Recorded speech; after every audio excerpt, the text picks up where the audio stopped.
Welcome. I am Shankar Mahesh, an undergrad from Shastra University, India, majoring in biotechnology. The work presented here is titled Computational Characterization of Thermostability in Fungi and Predicting Thermostability Using Machine Learning Approaches. This work was done under the guidance of Dr. Raghavithaman Yanamalli. I would like to begin my talk by starting with the background and motivation. We know that every organism is made up of proteins. There is a class of proteins that catalyzes biochemical reactions. These are called enzymes. In the biotechnology industry, enzymes play a huge role in the conversion of biomass into the desired product. Specifically, in biorefineries, enzymes like cellulases play a major role. Temperature setting at a biorefinery is above the room temperature since high temperatures promote better enzyme penetration and cell wall disorganization of the raw materials. So enzymes that can withstand a high temperature are a current necessity. Parallelly, the last decade has seen a rise in the number of thermostable enzymes being discovered from fungi. Currently, there is no machine learning based classifier developed from fungal proteins that can distinguish thermophilic and mesophilic. To address this, we would like to come up with specific guidelines that can distinguish thermostable proteins.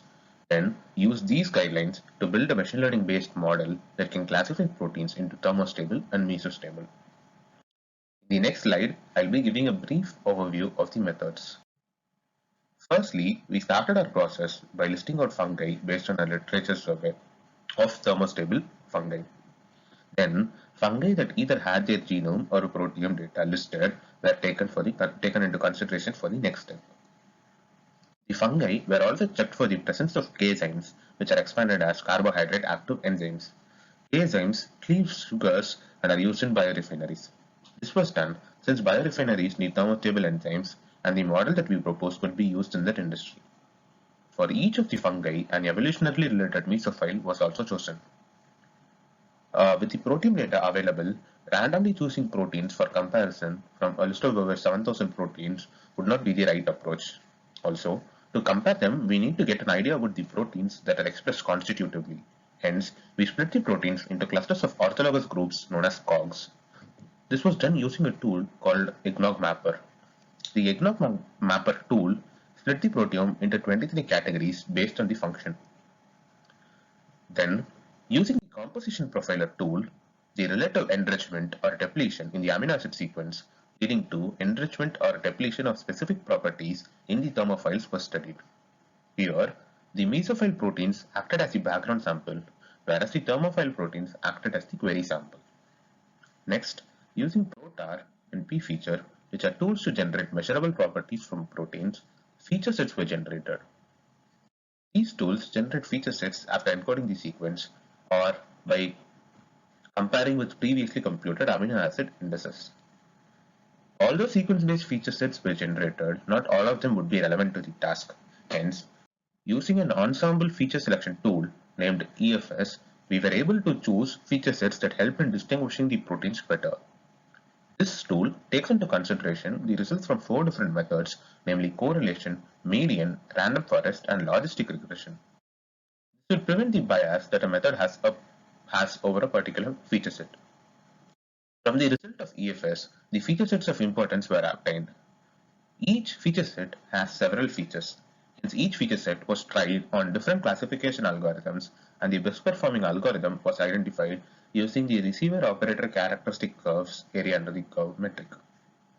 An extension of this work would be to build an ensemble model using these models to have better predictive abilities. In the next slide, I will discuss the results of this work. The plot shown here, the results of composition profiler is seen. On the top, the COG category has been mentioned. To the left of the plot, the property has been mentioned. This plot was created with Rhizopus microsporus as the thermophile and Mucor cystinoides as the mesophile. A green cell indicates that the feature is enriched in the thermophile as compared with the mesophile, while red cells indicate relative depression. Yellow cells indicate that there is no statistically significant change in the thermophile when compared with the mesophile. Order promoting and charge residues were enriched in the thermophile, whereas disorder promoting groups were depleted. Similarly, from the plot of Theilavia terrestris as the thermophile and Chaetomium globosome as the mesophile, it is evident that hydrophobic amino acids and frequency in alpha sheets were enriched, whereas exposed residues, disorder promoting groups, and frequency in beta sheet and coils were depleted. In the next slide, the results of the classification will be discussed. Here, the plots of the ROC curves with the area under the curve values are displayed.